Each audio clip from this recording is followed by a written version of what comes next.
शायकीन cricket के लिए बड़ी खबर। विराट कोहली 147 साला रिकॉर्ड तोड़ने के करीब। कितने रन्स दरकार हैं, आइए जानते हैं। भारतीय क्रिकेट टीम के कप्तान विराट कोहली लेजेंडरी क्रिकेटर सचिन तेंदुलकर के सबसे बड़े रिकॉर्ड से महज 58 रन्स दूर हैं और बांग्लादेश के खिलाफ टेस्ट सीरीज में उनके पास तेंदुलकर का रिकॉर्ड तोड़ने का अहम मौका भी है।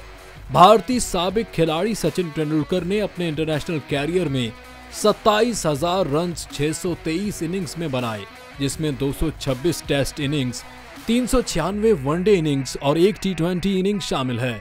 जबकि विराट कोहली 591 इनिंग्स में 26,942 रन्स बना चुके हैं और उन्हें अगली 8 इनिंग्स में महज 58 रन्स दरकार हैं, जो कि होता दिखाई भी देता है।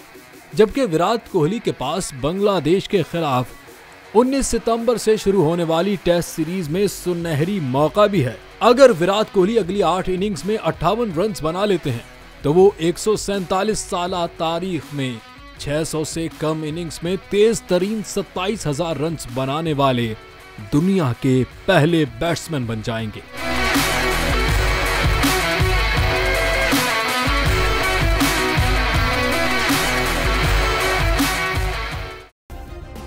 सब्सक्राइब करें और बेल दबाएं ताकि कोई खबर रह न जाए।